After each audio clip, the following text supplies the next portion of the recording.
चलिए शुरू कर देते हैं, ठीक है।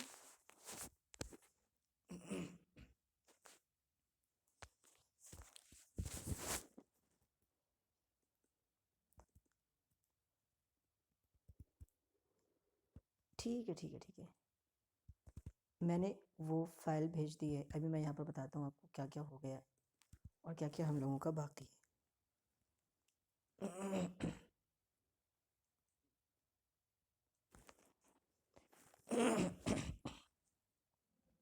देखिए हमने क्या क्या कवर कर लिया अब तक। एक तो हमने स्टेट, ठीक है, स्टेट की कैपिटल, ठीक है, हमने ये कवर कर लिया है। दूसरा यूनियन टेरिटरी और उनकी कैपिटल। इन दोनों की वीडियो आपको यूट्यूब पे मिल जाएंगी।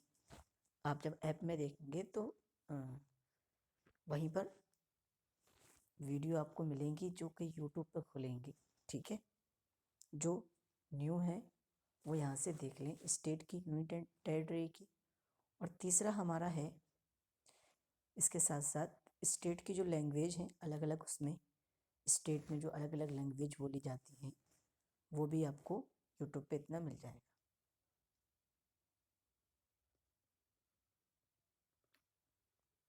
स्टेट की लैंग्वेज।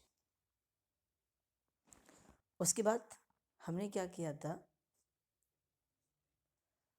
इंग्लिश का एक हिस्सा कर लिया है हमने, और एक हिस्से में से थोड़ा सा क्या है जिसमें टेंसेस हमने कर लिए हैं उस दिन, लास्ट डे हमने। फिर मैंने जो शुरू किया था, बताया था कि हम इंडिया को देखेंगे तो हमने उसकी स्टेट कर ली है, यूनियन टेरिटरीज हमने देख ली हैं, स्टेट की लैंग्वेज देख ली हैं। अगर हम इसी इंडिया को हिस्ट्री के बेस पर देखें तो हम उसका एक एंशिएंट, एक एंशिएंट हो जाएगा, एक मिडिवल हो जाएगा और एक मॉडर्न हो जाएगा, ठीक है। जो मैंने अभी पीडीएफ भेजी है टेलीग्राम पर, उसमें आपको यहाँ से भी चीज़ें मिल जाएंगी। कैपिटल तो आप देख लेंगे, पता भी होंगी, यूनियन टेरिटरीज, लैंग्वेजेस। तो उसमें मैंने देखिए यहाँ पर खाने बना दिए थे आपके सामने कि यहाँ पर देखो इतना हिस्सा हिंदी का हो जाएगा, यहाँ डोगरी और उर्दू बोली जाती है, यहाँ लद्दाखी है, यहाँ नेपाली है। बस फ़र्क ये है कि उस वक्त जब मैं पढ़ा रहा था तो थोड़ा सा ट्रिक वगैरह का इस्तेमाल भी हम लोग देख रहे थे, तो चीज़ें आसान हो रही थी। अब आपके पास सिर्फ नोट के तौर पर यहाँ पर हैं, ठीक है। एंसेंट पर हमने जो चीज़ें देखी थी उस दिन, एक तो हमने क्या देख लिया था एंसेंट में कि इंडस वैली सिविलाइजेशन के बारे में जो सवाल बन सकते हैं मोटा मोटा। वैसे तो इन चीज़ों के बारे में आप देखेंगे पूरा हिस्ट्री का है। अगर आपका मेन सब्जेक्ट अरबिक के बजाय हिस्ट्री होता तब इसी चीज़ को आपको बहुत डिटेल में पढ़ना पड़ता, लेकिन हमारा हिस्ट्री नहीं है, हमें सिर्फ उन चीज़ों को जनरल नॉलेज के बेस पर देखना है। तो इतनी गहराई से वो लोग पूछते नहीं हैं, तो हम इतनी गहराई से इसके अंदर जाएंगे भी नहीं, ठीक है। इंडस वैली सिविलाइजेशन के बारे में देख लिया था, एंशिएंट के अंदर जो आता है। वैदिक पीरियड के बारे में भी हमने देख लिया था, उसके अंदर चारों वेद और इसी तरीके से महाभारत, रामायण वगैरह। और उसके बाद हमने इसी एंशिएंट में दो चीज़ें और देखी थी, गुप्ता डायनेस्टी, जी, गुप्ता डायनेस्टी जीडी हो गया आपका, और इसी के साथ बुद्धिज़्म और जैनिज़्म। इतनी चीज़ें हमने एंशिएंट में कवर कर ली थी। और वैसे तो आप देखेंगे तो इनके अंदर बहुत सारे सवालात आपको मिल जाएंगे जो हिस्ट्री का किसी का मेन सब्जेक्ट होता है उसके अंदर पूछे जाते हैं, लेकिन हम सिर्फ मोटा मोटा यहाँ से उठाएंगे जो सवाल हमारे बन सकते हैं। आज हम क्या देखेंगे, इस मिडिवल को देखेंगे, ठीक है, कि मिडिवल से हमारे क्या क्या सवाल बन सकते हैं, ठीक है। शुरू कर देते हैं यहाँ से, ठीक है, ओके, शुरू करें आप।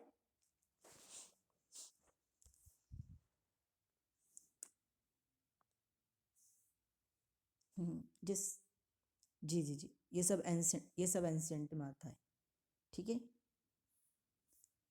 अब यहाँ से मिडिवल शुरू करते हैं। हम क्या करते हैं, मिडिवल पीरियड शुरू करते हैं हम।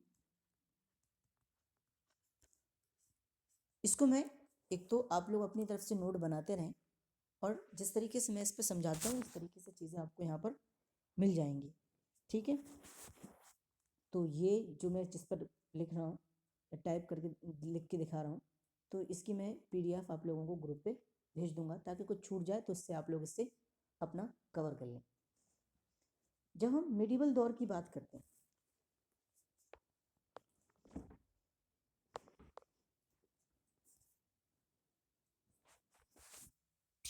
ठीक है, जब हम मिडिवल दौर की बात करते हैं, ठीक है, तो हम क्या देखते हैं मिडिवल दौर के अंदर कि मिडिवल को दो उसमें बांटा जाता है, ठीक है। एक अर्ली मिडिवल और एक लेटर मिडिवल। अर्ली मिडिवल के अंदर जो आता है, जो पीरियड आता है 712 AD से लेकर के 1200 AD तक, 1200 AD तक का हिस्सा आता है, 712 से लेकर के 1200 AD तक। देखो मैं तुम्हें अभी तक तो चीज़ें बताऊंगा कि क्या क्या सवालात बन सकते हैं, फिर उन सवालात में भी मेन फोकस किस पर रखना है वो इंशाल्लाह मैं बताऊंगा। साथ साथ इस हफ्ते के एंड में या तो मैं एक टेस्ट ले लूँगा, और या तो मैं मॉक टेस्ट बना करके जितना मैंने पढ़ाया है उसी में से सवाल बना करके मैं ग्रुप में डाल दूंगा, जहाँ से टेस्ट का वो ऑप्शन है, वहाँ से आप लोग टेस्ट अपना दे देना, ठीक है। उससे क्या होगा, जो चीज़ हम करते जाएंगे वो हमारा कवर होता जाएगा, और जिस तरह के सवालात बन सकते हैं उसका अंदाज़ा हमें हो जाएगा। तो मैंने क्या कहा कि अर्ली मिडिवल की जब हम बात करते हैं तो 712 AD से लेकर के 1200 AD तक इसका पीरियड माना जाता है, ठीक है। और लेटर पीरियड की जब हम बात करते हैं तो इसका पीरियड 1200 से लेकर के 1206 से लेकर के 1206 से लेकर के इसका जो पीरियड माना जाता है वो 1206 से 1526 तक, यानी मुग़ल एम्पायर के शुरू होने तक। यहाँ से 1526 से मुग़ल एम्पायर शुरू हो जाती है, उस पर भी हम बात करेंगे, और थोड़ा बहुत हिस्सा उसका भी लोग दाखिल कर लेते हैं।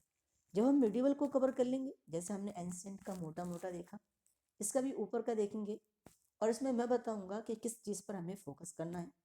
इस पर ज़्यादा डेट पर आपको फोकस नहीं करना है, क्योंकि डेट ये लोग पूछेंगे नहीं। कुछ हाँ जो मूवमेंट वगैरह आएंगी जो मॉडर्न पीरियड की आएंगी, मॉडर्न पीरियड के अंदर वो आपको उसमें आपको डेट देखना पड़ेगी, लेकिन इसमें ज़्यादा डेट पर फोकस करने की ज़रूरत नहीं है। इसमें जो मेन चीज़ें होंगी मैं दिखा दूँगा, ठीक है, क्योंकि हम लोगों का मेन हिस्ट्री सब्जेक्ट नहीं है। अगर होता तब हमें डेट वगैरह पे ज़्यादा फोकस करना होता, लेकिन फिर भी मैं तुम्हें एक मरतबा आप नज़र डाल लेना, ताकि जहन के अंदर पूछ भी ले, बाई चांस बहुत कम चांस हैं, तो आप इस तरीके से जवाब दे दो, और समझने में इस तरीके से डेट वाइज हम समझेंगे तो चीज़ें आसान रहेंगी। तो हम जब मॉडर्न एंसेंट हमने कर लिया है, ठीक है, यहाँ पर मिडिवल कर रहे हैं, और यहाँ पर से लास्ट में आके मॉडर्न का भी हम हिस्सा देखेंगे, ठीक है। तो एंसेंट के बाद हम मिडिवल को दो हिस्सों में मैंने देखा, कि एक तो अर्ली मिडिवल और एक लेटर मिडिवल, ठीक है। इसके अंदर आप हम पढ़ेंगे दिल्ली डायनेस्टी के बारे में, दिल्ली डायनेस्टी के बारे में हम इसमें देखेंगे। लेकिन इससे पहले इसके अंदर देखते हैं 712 से लेकर के 1200 तक हम देखते हैं। तो इस तकरीबन 500 साल के वक्फे में यहाँ हिंदुस्तान के अंदर 3 ऐसे लोग आते हैं जो हमला करते हैं। 3 ऐसे लोग आते हैं जो हिंदुस्तान पर जिन्होंने हमला किया, और उनके हमले के बारे में हमसे पूछ लिया जाता है, ठीक है। मैंने क्या बताया कि जब हम अर्ली मिडिवल की बात करते हैं तो 712 से लेकर के 1200 तक उसका पीरियड माना जाता है, और इस पूरे वक्फे में जो मेन चीज़ है वो 3 इन्वेडर्स कहा जाता है, जो हमलावर होते हैं वो आए और उन्होंने हिंदुस्तान के अंदर हमला किया। उन्हीं में से पहले जो हैं वो मोहम्मद बिन कासिम हैं, ठीक है, उन्होंने हिंदुस्तान पर एक बार हमला किया। दूसरे हैं महमूद गजनवी, इसने 17 बार इन्होंने हमला किया हिंदुस्तान पर। और तीसरे हैं अपने मोहम्मद गौरी, इन्होंने 5 बार हिंदुस्तान पर हमला किया। ठीक है, यहाँ तक क्लियर हो गया। इस 712 से 1200 AD तक हम इन 3 लोगों के बारे में और इनके हमले के बारे में कुछ देखेंगे। ठीक है, अब आइए आगे देखते हैं। सबसे पहले हम ले लेते हैं मोहम्मद बिन कासिम को। मोहम्मद बिन कासिम को हमने उठाया। इन्होंने कितनी बार हमला किया? 1 बार हमला किया। इनके बारे में एक सवाल ये भी बन सकता है कि कितनी बार हमला किया, ये हमारा हो गया। एक सवाल ये बन सकता है, ये कहाँ से आए थे? ईरान से आए थे। ये ईरान से आए थे। ठीक है, ईरान से ये आए थे। और कब इन्होंने हमला किया? यहाँ पर हम लिखते हैं 712 के अंदर इन्होंने, 712 AD के अंदर इन्होंने हिंदुस्तान पर हमला किया। कहाँ हमला किया? ईरान से तो आए थे, लेकिन हमला कहाँ किया इन्होंने? सिंध पर हमला किया। सिंध पर हमला किया। और सिंध पर जब हमला किया तो वहाँ पर कह लीजिए जो हाकिम था वो कौन था? राजा दाहिर। राजा दाहिर वहाँ का हाकिम था। ठीक है, इतनी चीज़ें क्लियर हो गई कि मोहम्मद बिन कासिम ने 1 बार हमला किया। मोहम्मद बिन कासिम ईरान से आए थे। ठीक है, हमला कब किया? 712 में हमला किया। और ईरान से कहाँ पर हमला किया था? ईरान से जब आए थे तो सिंध पर आए थे। और सिंध का जो हाकिम था, ये जो कह लीजिए वहाँ की बागडोर जो संभालने वाला था, वो कौन था? राजा दाहिर था। ठीक है, ईरान को फारस भी कहा जाता था उस वक्त में। ईरान को फारस भी कहा जाता था। और उस वक्त फारस का जो खलीफा था, कह लीजिए वो कौन था? या हाकिम कह लीजिए, खलीफा था जो हाकिम कह लीजिए, वो हज्जाज बिन यूसुफ था। ठीक है, हज्जाज बिन यूसुफ। ठीक है, इतनी चीज़ें क्लियर हो गई। मोहम्मद बिन कासिम के बारे में इतने ही सवाल बन सकते हैं। एक तो यहाँ पर 1 बार हमला किया, 712 में हमला किया, ईरान से आए थे, सिंध पर हमला किया, राजा दाहिर वहाँ का हाकिम था। ईरान को फारस कहा जाता है, फारस कहते थे। हज्जाज बिन यूसुफ वहाँ का क्या था? हाकिम था। ठीक है, अगली स्लाइड पर आ जाते हैं और हम यहाँ से उठा लेते हैं। अच्छा, एक चीज़ ऊपर रहेगी यहाँ पर, इन्होंने जब ये हिंदुस्तान आए तो उन्होंने क्या किया? सबसे पहले जिजिया टैक्स, जिस अंदाज से कह सकते हो, वसूलना शुरू किया। जिजिया वसूलना शुरू किया इन्होंने लोगों से। ठीक है, तो ऐसे देखा जाए कि सबसे पहले जिजिया किसने वसूला है? तो मोहम्मद बिन कासिम ने हिंदुस्तान के अंदर सबसे पहले जिजिया वसूला है। ठीक है, अगली स्लाइड पर आ जाते हैं और हम उठा लेते हैं दूसरे अपने इन्वेडर को। दूसरे नंबर पर महमूद गजनवी। जब हम महमूद गजनवी के बारे में बात करते हैं तो महमूद गजनवी तो ये कहाँ से ताल्लुक़ रखता था? गजनवी से हमें पता चलता है ये गजनी, गजनी से ताल्लुक़ रखता था। और गजनी ये कौन सा इलाका है? ये अफ़गानिस्तान का एक इलाका है। अफ़गानिस्तान का एक इलाका है गजनी। इन्होंने कितनी बार हमला किया? अभी मैंने बताया, इन्होंने 17 बार हिंदुस्तान पर हमला किया। अलग अलग बार आकर के इन्होंने अफ़गानिस्तान से अलग अलग वक्त में 17 बार हिंदुस्तान पर हमला किया।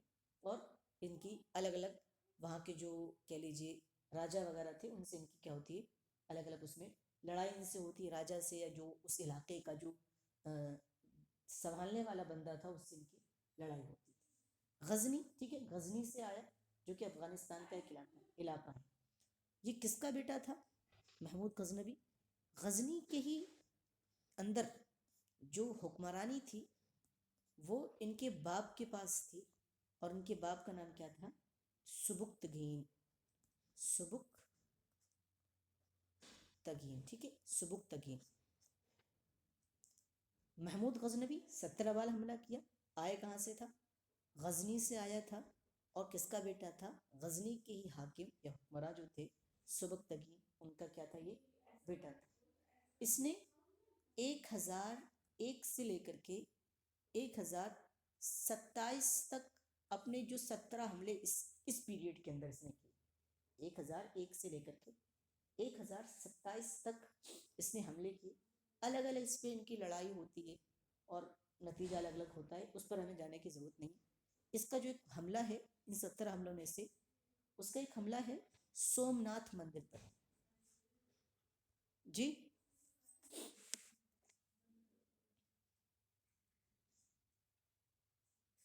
आवाज़ कट रही है।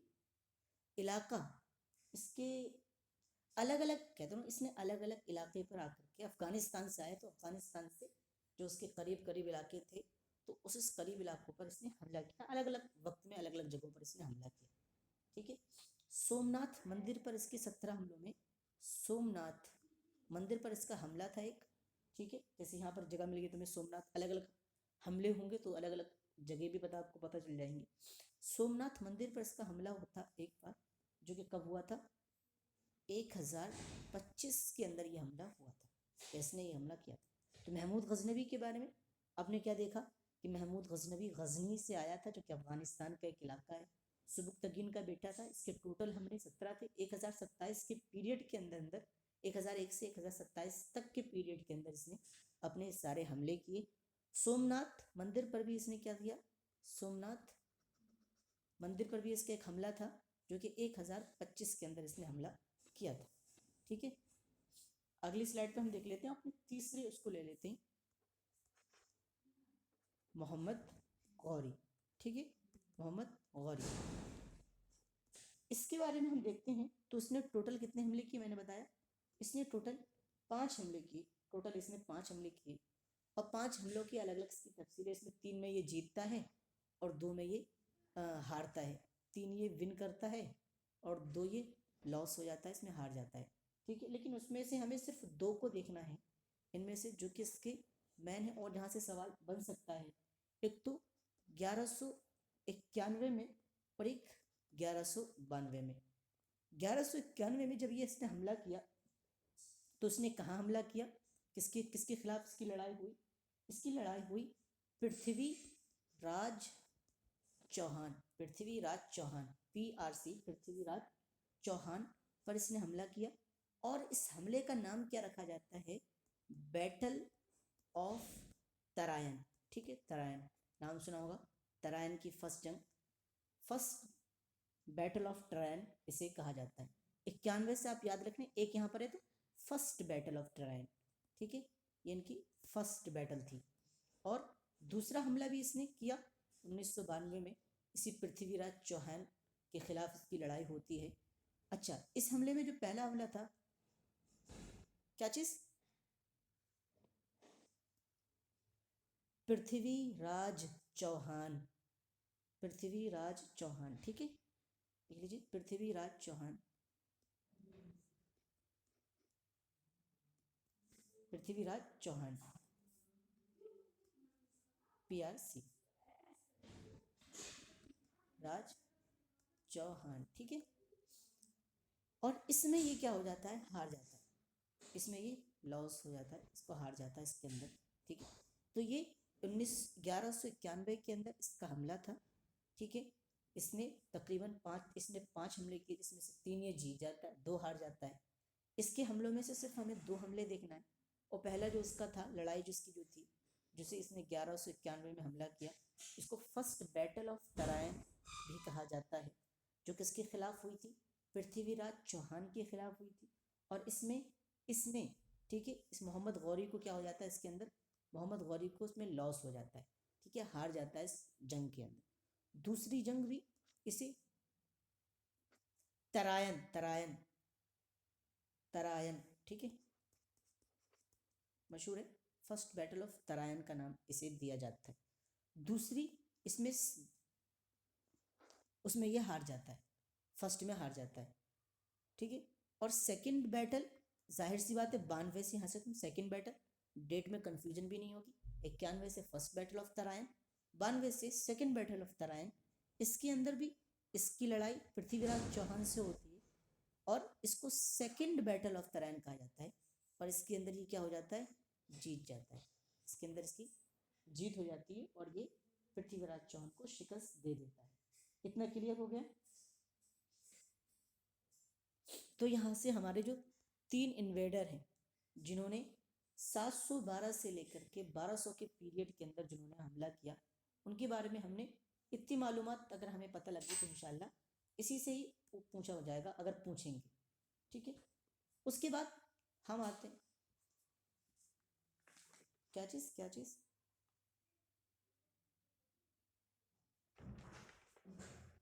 इसके बारे में ये तो पता नहीं कि रहने वाला ये कहाँ का था।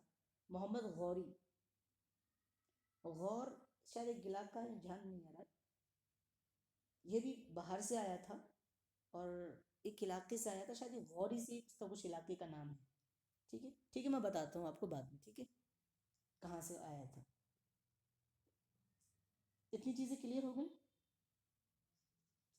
और हाँ, इसके बारे में ये बताया जाता है कि जब ये गया अपने इलाके में वापस, तो इसने अपनी जो उसने कोइन निकाली थी, तो उसने अपनी कोइन पर, ये मुस्लिम था, और सबसे पहले इसने अपनी कोइन पर गॉडेस, ठीक है,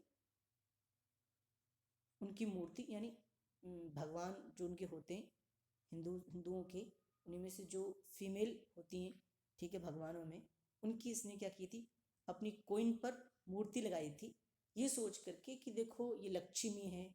क्योंकि हिंदुस्तान के अंदर जब इसने आया था तो उसने देखा कि हर एक सिक्के पर, पैसे पर इनकी ये लक्ष्मी जो है, उनकी ये भगवान, ये क्या है, हमेशा उस सिक्के पर रहती है। लिहाजा उसने सोचा कि जहाँ पर भी ये गॉडेस रहेगी वहाँ पर रुपया पैसा रहेगा, और इसने इसी वजह से जा करके अपने इलाके में जब ये कोइन छपवाई तो उसने इस मूर्ति का इस्तेमाल किया उसमें, ठीक है, अपनी कोइन के अंदर। इतनी चीज़ें गौरी के बारे में हमने देख लिया।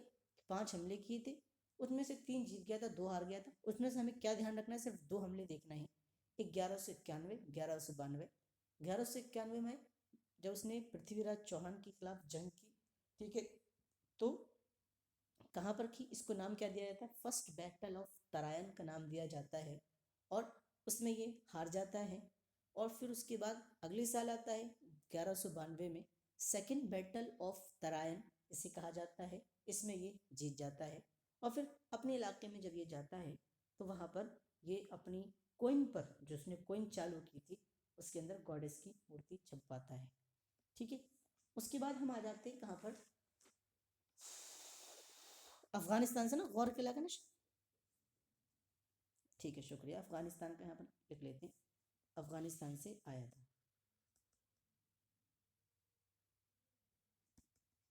ठीक है। अब अगली स्लाइड पर आ देते हैं।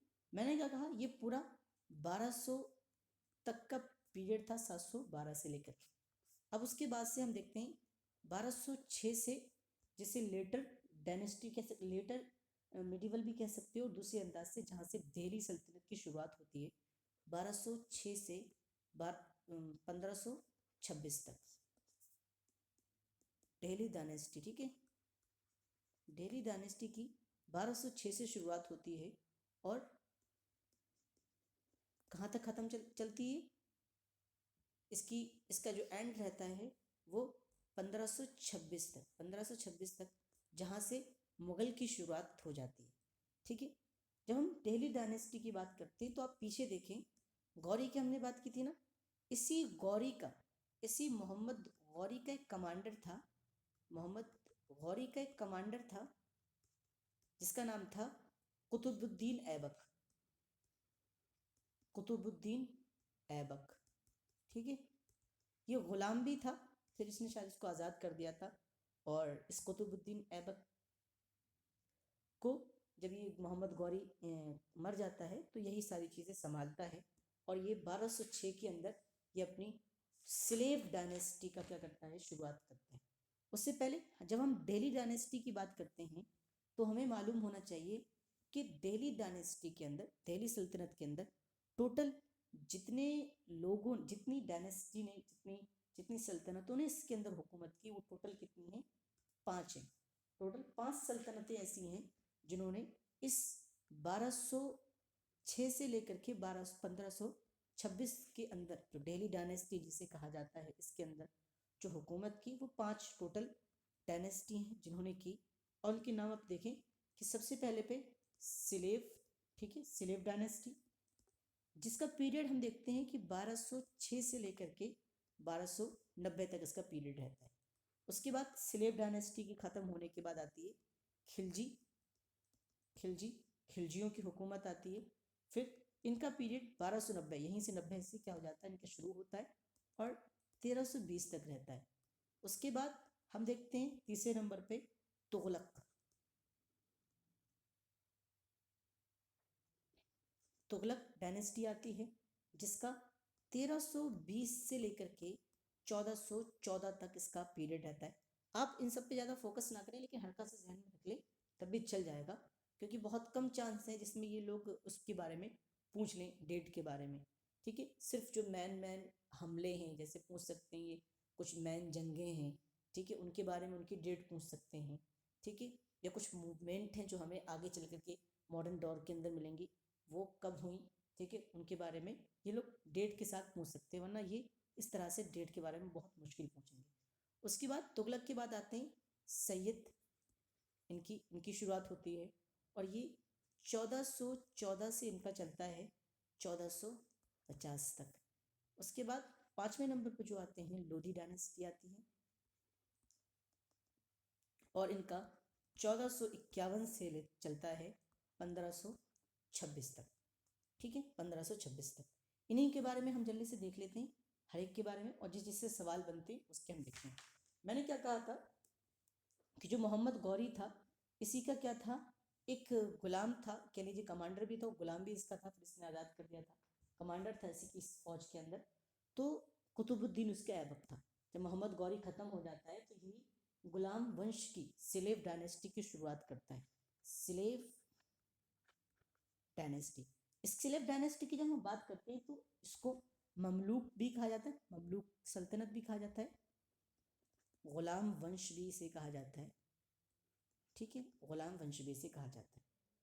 इसमें हम देखेंगे जो सवाल बन सकता है कि फाउंडर कौन है, दो सवाल के, स्लेव डायनेस्टी का फाउंडर कौन है, और इसी तरीके से यहाँ पर दिल्ली सल्तनत का फाउंडर कौन है।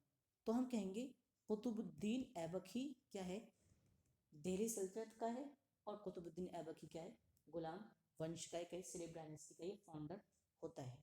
ठीक है, लेकिन एक चीज़ कि ये फाउंडर है लेकिन रियल फाउंडर नहीं है, रियल फाउंडर नहीं। रियल फाउंडर किसे माना जाता है, अल्तमश या अल्तुतमिश बोलते हैं तारीख में, इल्तुतमिश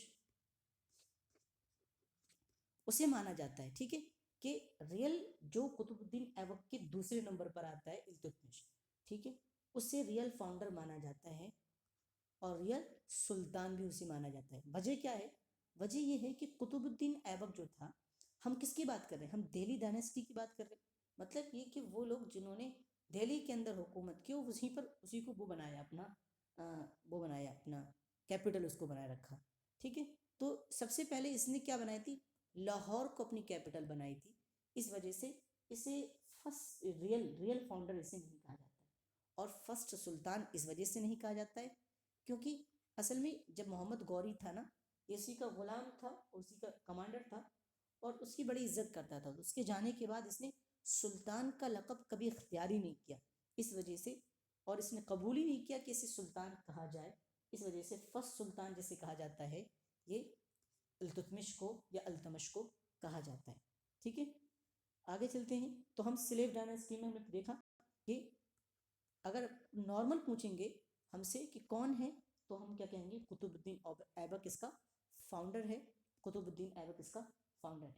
ठीक है, और हम कुतुबुद्दीन की इसमें स्लेव डायनेस्टी में जब देखते हैं कुतुबुद्दीन ऐबक से कुछ सवाल पूछ लेते हैं, तो इसके जो असल में इन चीज़ों में जो जिस चीज़ पर हमें फोकस करना है इन सब पीरियड के अंदर, चाहे वो मुगल का हो या दिल्ली डायनेस्टी हो, इस पर हमें देखना है कि आर्किटेक्चर पे देखना है, और इस तरीके से कंस्ट्रक्शन जो हुए हैं इनके दौर में, किसने क्या बनवाया, वो चीज़ों के बारे में ये लोग सवाल करते हैं अक्सर, और वहीं से सवाल करेंगे।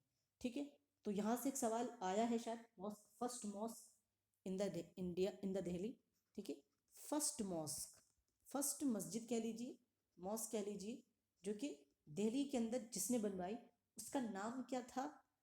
ठीक है, first mosque in the Delhi, ठीक है, उसका नाम क्या था और किसने बनवाई। ठीक है, ये सवाल होता है, और एक सवाल आया है, तो कुव्वतुल इस्लाम, कुव्वतुल इस्लाम, ठीक है, इसका नाम था मस्जिद का, जो कि दिल्ली के अंदर थी, दिल्ली के अंदर थी, वो किसने बनवाई थी, कुतुबुद्दीन ऐबक ने बनवाई थी। सवाल कुछ भी हो सकता है कि पहली मस्जिद जो दिल्ली के अंदर बनी वो किसकी थी, किसने बनवाई, कुतुबुद्दीन ऐबक ने, उसका नाम क्या था, कुव्वतुल इस्लाम, अलग अलग तरीके से सवाल बन सकते हैं। तो इसके जो एक काम था उसने ये कुव्वतुल इस्लाम बनाई। ठीक है, दूसरी इसका काम जो था वो ये था, ठीक है, उसने 2.5 दिन का झोपड़ा, ठीक है, 2.5 दिन का झोपड़ा इसने बनवाया। कहाँ के अंदर? अजमेर के अंदर। अजमेर के अंदर इसने 2.5 दिन का झोपड़ा इसने बनवाया अजमेर के अंदर। मस्जिद कहाँ बनवाई थी इसने? दिल्ली के अंदर इसने बनवाई थी। तीसरा इसका देखेंगे कि इसने जो काम किया था, इसने कुतुब मीनार की शुरुआत ही कर दी थी। कुतुब मीनार बनवाने की इसने शुरुआत कर दी थी। इसी वजह से इसी के नाम से कुतुबुद्दीन ऐबक से उस मीनार का नाम क्या है? कुतुब मीनार है, क्योंकि इसने उसकी शुरुआत अपने वक्त में कर दी थी। ठीक है, ये 3 काम इसके हमें जहन में रखना है। कुव्वतुल इस्लाम मस्जिद दिल्ली के अंदर बनवाई, 2.5 दिन का झोपड़ा इसने अजमेर के अंदर बनवाया, और कुतुब मीनार की शुरुआत इसने अपने दौर के अंदर कर दी थी। और इसका जो इख्तिताम होता है वो इसके बाद इल्तुतमिश आता है, उसके ज़माने में उसका इख्तिताम होता है। ठीक है, वो पूरी तरीके से मुकम्मल तौर से बन जाता है कुतुब मीनार उसके दौर में। इसके जो टाइटल थे, इसने कौन कौन सा टाइटल इख्तियार किया? इसने मलिक का टाइटल इख्तियार किया। इसी तरीके से इसने सिपह सालार का इसने टाइटल इख्तियार किया। इसी तरीके से लोगों के ज़रिए से, यानी ये जो इसने खुद इख्तियार की। और तीसरा जो लोगों के ज़रिए से इसे मिला वह है लख बख्श। इसने लोगों के ज़रिए से इसको टाइटल दिया है। तो कुतुबुद्दीन ऐबक के बारे में 3 चीज़ें उसके देखे हैं कि उसने 3 काम, कुतुब मीनार, इसी तरीके से 2.5 दिन का झोपड़ा, और सबसे इम्पोर्टेंट ये कुव्वतुल इस्लाम मॉस्क। ठीक है, कोई चीज़ कोई पूछ रहा है?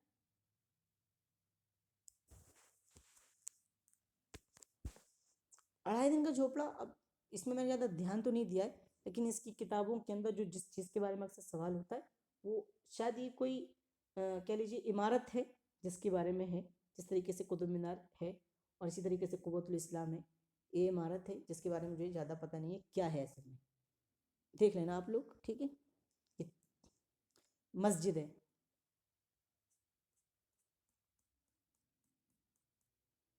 कुतुब मीनार के अंदर ये तो पता नहीं मुझे, लेकिन दिल्ली के अंदर ये है वो तो।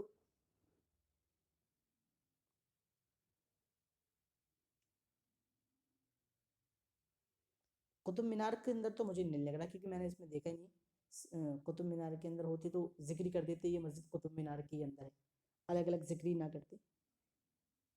और ये दिल्ली के अंदर थी सबसे पहली मस्जिद। हाँ हाँ बोलिए। अच्छा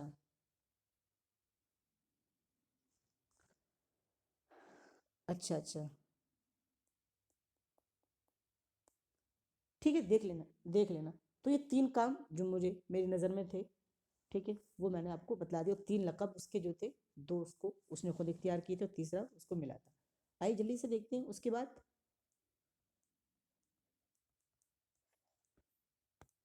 सिपह सालार लख बख्श यानी लाखों रुपये बख्शने वाला, इस तरीके से ये ज़्यादा वो था, ज़्यादा खर्च करने वाला लोगों पर, इसी वजह से इसको लख बख्श कहा जाता था।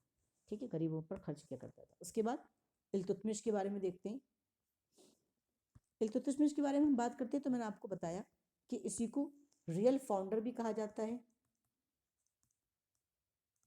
रियल फाउंडर भी इसे कहा जाता है, और साथ साथ इसे सुल्तान, फर्स्ट सुल्तान भी कहा जाता है। ठीक है, फर्स्ट सुल्तान भी इसे कहा जाता है और रियल फाउंडर भी इसे कहा जाता है। उसकी वजह मैंने आपको बता दी। ठीक है, ये चीज़ हमें देखना है। उसके साथ साथ इसने, इल्तुतमिश ने 2 कोइन निकलवाए, 2 कोइन जारी किए। एक का नाम क्या था? एक का नाम टका या टंका इसका नाम था। ठीक है, और दूसरा इसका नाम था, इस दूसरे कोइन का, जिटल, GIJITAL। ठीक है, 2 कोइन इसने जारी कराए। एक का नाम टंका या टका इस तरीके से, और दूसरा जिटल। और ये रियल फाउंडर था और फर्स्ट सुल्तान दिल्ली का माना जाता है, टंका और जिटल। ठीक है, आवाज़ साफ आ रही है ना आप लोगों को? इसके बारे में हम यहीं तक देखते हैं। इसके बारे में और ज़्यादा चीज़ें पूछी नहीं जाती हैं अक्सर। उसके बाद जहाँ से हमारा सवाल बनता है, बोलो बोलो, क्या चीज़?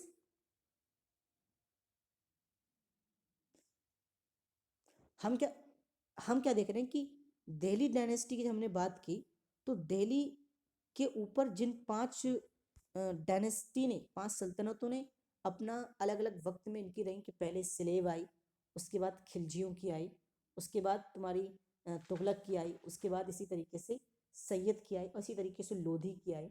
ये अलग अलग वक्त में है उस दिल्ली पर। इसी दिल्ली सल्तनत के अंदर ये 5 ऐसी डायनेस्टीज हैं या कई सल्तनतें हैं जिनके बारे में पढ़ा जाता है। अच्छा, एक चीज़ और कि आपने देखा कि इनको 5 डायनेस्टी, अच्छा ठीक है याद आ गया, ये 5 डायनेस्टी इनको आपको लगातार पीरियड बिल्कुल बितरतीब आपको याद रखना है। तो मैं एक जुमला बोल देता हूँ, उसी के आपको मिला लेना। देखिए, स्लेव, खिलजी, तुगलक, सैयद और लोधी। तो हम एक एक कह लेते हैं, सारी खजूरें, सारी खजूरें तुम सब ले लो, तुम सब ले लो, ठीक है। सासी, एस सारी, ठीक है, सारी खजूरें, से स्लेव हो जाएगा, खजूरें खा, ठीक है, के इससे तुम्हारी क्या हो जाएगा, खजूरें के से होगा, इस तरीके से आपका क्या हो जाएगा, खिलजी हो जाएगा। तुमसे तुगलक हो जाएगा, सबसे क्या हो जाएगा, सैयद हो जाएगा, ले लो से क्या हो जाएगा तुम्हारा, लोधी हो जाएगा। इस तरीके से आप इस जुमले के अंदर कि सारी खजूरें तुम सब ले लो, इस तरीके से मतलब आप अपने एतबार से भी सारी खजूरें तुम सब ले लो, ठीक है, ले लो। इस तरीके से ऐसे तुम्हारा क्या हो जाएगा, स्लेव हो जाएगा, के से खिलजी हो जाएगा, टी से तुगलक हो जाएगा, एस से सैयद हो जाएगा और एल से जो बचेगा वो लोधी हो जाएगा। इस तरीके से आप तरतीब याद रहेगा कि किसके बाद कौन सी सल्तनत आई, ठीक है। चलो हम तीसरे उस पर आ जाते हैं। स्लेव डायनेस्टी के अंदर जो पहला है उसके बारे में हम बात करें। स्लेव डायनेस्टी के अंदर तीसरे नंबर पर रजिया सुल्ताना के बारे में सवाल उससे बनते हैं। रजिया सुल्तान या सुल्ताना, ठीक है, इनसे सवाल बनते हैं। इनसे जो सवाल बनता है वो पहला है कि पहली और आखिरी जो महिला है जिसने हुकूमत की हिंदुस्तान के अंदर, वो कौन है, जो रूलर रही हैं हिंदुस्तान के अंदर पहली और आखिरी, वो कौन है, यही रजिया सुल्ताना है, ठीक है। First and last. उसके बाद तुम्हारा क्या हो जाएगा अगला कि इन्होंने 3 कोइन जारी की, 3 कोइन इन्होंने जारी की और उनमें से पहले का नाम क्या रखा इन्होंने, न्याय की रानी। न्याय की रानी इसने अपने एक कोइन पर नाम लगवाया और इसी तरीके से एक कोइन रानी क्या, इल्तुतमिश की बेटी, इल्तुतमिश की बेटी इसकी बेटी थी। और तीसरा इसने जारी किया वो दिल्ली सल्तनत की रानी, दिल्ली सल्तनत की रानी। वैसे तो आप देखेंगे इस चीज़ को आप डिटेल में पढ़ेंगे तो आपको बहुत मिलेगा कि किस तरीके से क्या सिक्वेंस रहा कि इल्तुतमिश के बाद ये रजिया सुल्ताना बनी, तो किस तरीके से लोगों ने मुखालफत की और किस तरीके से इनके खिलाफ लोग खड़े हुए, ठीक है। इस तरीके से बहुत सारी चीज़ें आपको मिलेंगी, तो उस पर हम नहीं जानते, लेकिन जो सवाल अक्सर बनते हैं या बन सकते हैं, ठीक है, तो वहाँ हम देख लेते हैं, इनसे ये सवाल बन सकते हैं। और न सिर्फ इसमें सवाल बनते हैं बल्कि दूसरे जो एसएससी वगैरह के एग्जाम होते हैं उनमें भी इसमें इन्हीं चीज़ों के जरिए से सवाल बनते हैं, ठीक है। तो ज़्यादा चांस है यही सब ऊपर ऊपर का ये लोग पूछेंगे। न्याय की रानी, वो सॉरी न्याय की रानी, हाँ न्याय की रानी। दूसरा है इल्तुतमिश की बेटी, दिल्ली सल्तनत की रानी, ठीक है, ये 3 उसके हैं। उसके बाद हमारा अगला है था स्लेव डायनेस्टी के अंदर गयासुद्दीन बलबन। इससे सवाल बनते हैं, गयासुद्दीन बलबन, ठीक है। इससे अंदर जो सवाल बनते हैं कि इसने जो पहला से कि इसने पर्सियन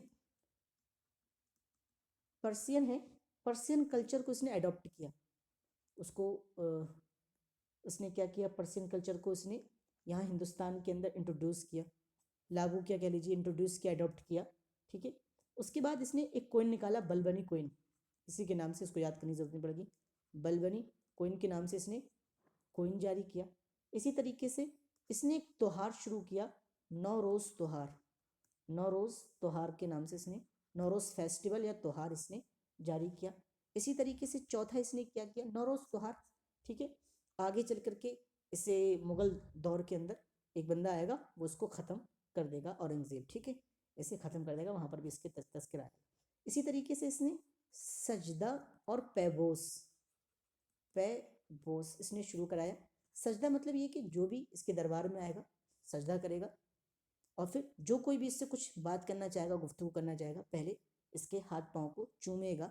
ये सजदा और पैबोस है, ठीक है। इससे यहीं तक सवाल बन सकते हैं कि इसने पर्शियन कल्चर को अडॉप्ट किया, बलबनी कोइन निकलवाया, नौरोज़ त्योहार ये मनाता था या इसने शुरुआत की। इसी तरीके से पैबोस या सजदा इसने जारी किया, ठीक है। फिर इसके बारे में आप आगे देखेंगे कि मंगोलों ने इस पर हमला किया और ये और इसका बेटा दोनों इसमें कत्ल कर दिए जाते हैं, मार दिए जाते हैं, ठीक है। यहाँ पर इस सेलेब डायनेस्टी का खात्मा होता है और इसके बाद जो आती है दूसरे नंबर पे खिलजी डायनेस्टी, ठीक है। खिलजी डायनेस्टी शुरुआत होती है। खिलजी खिलजी डायनेस्टी, इसका जो पीरियड है वो 1290 से लेकर, मैंने शुरू बता दिया था 1320 तक इसका पीरियड चलता है। और इस कितने देखिए 30 साल टोटल इसके अंदर, 30 साल खिलजियों ने हुकूमत की। तो इस 30 सालों में 20 साल तो इनका एक ही बंदा करता है जिसका नाम अलाउद्दीन खिलजी है। अलाउद्दीन खिलजी मशहूर है, इस पर एक मूवी बनी है अलाउद्दीन खिलजी, इस पर मूवी भी बनी है। लेकिन उससे पहले कि इन 30 सालों में तो 20 साल यही काम चलाता है। लेकिन अब इसके बारे में जो सवाल किया जा सकता है कि इस खिलजी डायनेस्टी का फाउंडर कौन है, फाउंडर कौन है। तो इसी अलाउद्दीन खिलजी का जो चचा था, इस पर मूवी आप देखेंगे तो वो पूरा है सीक्वेंस, चचा है, फिर अलाउद्दीन खिलजी है और बहुत सारे है, सबके अंदर को मिल जाएंगे। तो फाउंडर जो है, अब हिस्ट्री है तो उसी के बेस पर बहुत सारी, जैसे आप देखेंगे मैंने आपको क्या बताया, मोहनजोदाड़ो हड़प्पा वगैरह जो आपको खुद वो बताया ना, उस पर भी एक सिंध नदी के बाद जो सभ्यता इंडस वैली सिविलाइजेशन थी उस पर भी लोगों ने मूवी बनाई। तो अलग अलग हिस्ट्री के पार्ट पर ये लोग मूवी बनाते हैं, ठीक है। तो यहाँ पर जो फाउंडर तो इसका जो कौन है, इसी का चचा था अलाउद्दीन खिलजी का, जिसका नाम क्या था, जलालुद्दीन खिलजी, जलालुद्दीन खिलजी, ठीक है। फिर ये अपने चचा को मार डालता है, ठीक है, और ये खुद कब्जा कर लेता अलाउद्दीन खिलजी, और इसने 20 साल तक हुकूमत की। सवाल इसके अंदर इसी अलाउद्दीन खिलजी की, यहाँ से सिर्फ चचा के बारे में यही कि फाउंडर कौन था ये सवाल कह सकता है, फिर अलाउद्दीन खिलजी के बारे में अक्सर यहाँ पर सवाल होते हैं। अलाउद्दीन खिलजी का नाम क्या था, तो इसका जो नाम था वो अली शायद इसका नाम था, अली इसका नाम था, ठीक है। और इसी तरीके से इसने 2 टैक्स लगाए, एक तो इसने घराई टैक्स लगाया प्लस चराई टैक्स लगाया। घराई का मतलब ये कि जो लोग घर में रहते हैं, मेरे इलाके के अंदर रहते हैं, वो घराई टैक्स देंगे, और उसके साथ साथ अगर वो अपने बकरियों वगैरह को या जानवरों वगैरह को चराते हैं तो वो चराई टैक्स भी देंगे। इसी तरीके से इसके बारे में आता है कि इसने, तीसरी चीज आप देखेंगे इसके बारे में कि इसने जो आर्मी रिफॉर्म कराई। असल में इससे पहले क्या होता था कि उसके राजा के पास जो होता था, हाकिम जो होता था, उसके पास जो भी लोग होते थे उसके दरबारियों में से कुछ लोग, कुछ सिपाही, उन्हीं को लेकर के चला जाता था। लेकिन ये इसने आर्मी को सबसे पहले रिफॉर्म किया, आर्मी को रिफॉर्म सबसे पहले नहीं बल्कि रिफॉर्म किया इसने, और अच्छी तरीके से उसको मैनेज किया। इसमें सिर्फ आर्मी में वही लोग होंगे जो बिल्कुल ताकतवर होंगे, ऐसे ही लंगड़े लूड़े हमें इसके अंदर, आर्मी के अंदर लोग नहीं चाहिए। और इसके बारे में आता है कि सबसे पहले जिसने सैलरी पर आर्मी को रखा, सैलरी पर जिसने आर्मी को रखा, सैलरी पर पैसा दे करके सैलरी बेस जिसने आर्मी बनाई, वो कौन था, यही अलाउद्दीन खिलजी था। तो आर्मी को ये पैसा देता था कि तुम्हारा काम सिर्फ इसकी हिफाजत करना है और कुछ नहीं है, आपको पैसे मिलते रहेंगे, ठीक है। ये सवाल इसके इसके इसके ज़रिए से होता है। अब इसके हम उसके बाद बात करें कि इसने क्या क्या काम किए। तो उसके कामों के बारे में अगर देखेंगे तो उसने एक तो हाउस खास बनवाया, यानी हाउस खास की दागवेल डाली जो दिल्ली के अंदर है, ठीक है, हाउस खास। इसी तरीके से दूसरा देखते हैं कि इसने अलाई दरवाज़ा, अलाई दरवाज़ा इसने किया, और दरवाज़ा और अलाई मीनार, अलाई दरवाज़ा और अलाई मीनार इसने बनवाया। इसी तरीके से तीसरा इसका जो काम है, चोर मीनार के नाम से इसका आता है, तस्करा आता है, चोर मीनार इसने बनवाया। इसी तरीके से चौथा जमीयत खाना, जमीयत खाना इसने बनवाया। इसी तरीके से पांचवा इसके बारे में आता है कि इसने एक सीरी किला, सीरी किला, सीरी किला यानी सीरी के अंदर, सीरी जगह का नाम है, सीरी के अंदर इसने किला बनवाया, और इसी सीरी को ही इसने क्या बनाया था, कैपिटल बनाया था, कैपिटल, सीरी को ही इसने कैपिटल बनवाया था, ठीक है, यहाँ पर। और इसके दरबार में जो दरबारी शायर कह लीजिए जो होते थे ना, इसके दरबार में जो दरबारी शायर था वो कौन था, अमीर खसरू, अमीर खसरू बड़ा मशहूर है। इससे भी सवाल बन जाते हैं कि अमीर खसरू किसके दरबार में था।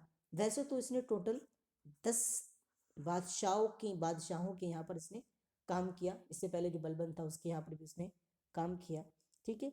लेकिन अमीर खुसरू जिसने सब पूरा लंबा पीरियड जिसके साथ इसने गुजारा वो अलाउद्दीन खिलजी के साथ एक बड़ा पीरियड इसने गुजारा। और ये अमीर खुसरू कौन था? पोएट था। ठीक है, पोएट था। यहां तक क्लियर है ना चीजें? क्लियर है ना? और अमीर खुसरू को तो इन सब के बारे में मैंने देखा नहीं और ना ही मुझे इसकी ज़रूरत पड़ी। बस ये कि इसके जो काम है, अलाई दरवाज़ा, चोर मीनार, जमियत खाना, सीरी किला, ठीक है, ये अभी जब उस पर हम आएंगे कि इंडिया की जो फेमस जो जगह हैं उस पर हम तस्करा करेंगे तो इन सब का वो आएगा पूरा, एक पूरा इसी के बारे में पूरा है इन सब के बारे में। ठीक है, कि कौन सी चीज़ कहाँ है और किसने इसको बनवाया है। ठीक है, तो अमीर खसरू को क्या कहा जाता है? मतलब ये इसके दरबार के शायर थे। दरबारी शायर के लिए, दरबार के अंदर होते ना शायर, दरबार के ये शायर थे। और मनोरंजन के लिए हर बादशाह अलग अलग ज़माने में, जैसे यहाँ पर देखोगे कि मुग़ल डायनेस्टी के अंदर जो आखिर में वो आते हैं बहादुर शाह जफ़र, तो उनके उसमें भी एक शायर था, क्या नाम था उनका, वो होते हैं। फिर बात को लास्ट में गालिब को वो एडॉप्ट कर लेते हैं, बहादुर शाह जफ़र गालिब को अपना शायर बना लेते हैं। शुरू शुरू में तो ये कोई और है, इब्राहिम ज़ौक़, हाँ इब्राहिम ज़ौक़ बहादुर शाह जफ़र के दरबार में एक लंबे वक्त तक ये रहे। और फिर उसके बाद गालिब लास्ट में आकर के गालिब को ये अपना दरबारी शायर उसमें शामिल कर लेते हैं। तो इसी तरीके से अलग अलग बादशाहों के शौक होते हैं कि भाई शायरी सुनाओ, मनोरंजन कराओ, तो उसमें ये दरबारी शायर थे अमीर खुसरो। और इनको जो लक़ब दिया जाता है अमीर खुसरो को, तो ये सवाल बन सकता है। ठीक है, अमीर खुसरो को जो लक़ब लगाया था तोताए हिंद या तुते हिंद, ऐसे कुछ नाम दिया जाता है। तोताए हिंद कुछ बोलते हैं और कुछ तुते हिंद, तुते हिंद। ठीक है, इनको लक़ब दिया जाता है। ठीक है, इनके बारे में हमने देख लिया, अलाउद्दीन खिलजी के बारे में, कि वैसे तो इस खिलजी डायनेस्टी के जो फाउंडर थे जलालुद्दीन खिलजी थे। और उसके बाद जो आते हैं अलाउद्दीन खिलजी, उसका नाम अली था। तो टैक्स उसने लगवाए, घराई और चलाई। आर्मी को इसने रिफॉर्म किया, आर्मी को सैलरी के बेस पर सबसे पहले इसने रखा। इसके जो काम है इसमें हौस खास आपका हो गया, अलाई दरवाज़ा, अलाई मीनार हो गया, चोर मीनार हो गया, जमियत खाना हो गया, सीरी का किला या सीरी किला हो गया। और सीरी को ही इसने कैपिटल बनाया, कैपिटल भी बनाया था। इसी तरीके से आगे है कि अमीर खुसरू इसके दरबार का शायर था और अमीर खुसरू को तोतोए हिंद या तोताए हिंद के नाम से जाना जाता है। ठीक है, इससे अमीर अलाउद्दीन खिलजी से यही कुछ सवाल बन सकते हैं। ठीक है, उसके बाद आगे आते हैं और आगे हम देखते हैं कि तुगलक डायनेस्टी के बारे में हम देखते हैं। तीसरी सल्तनत है तुगलक, तुगलक डायनेस्टी। ठीक है, इसके बारे में हम देखते हैं। तो इसका जो पीरियड है, तो इसका जो पीरियड है वो 1320 से लेकर के 1414 तक इसका पीरियड है। ठीक है, तुगलक का। अब इसमें पहला सवाल जो सबके उसमें आया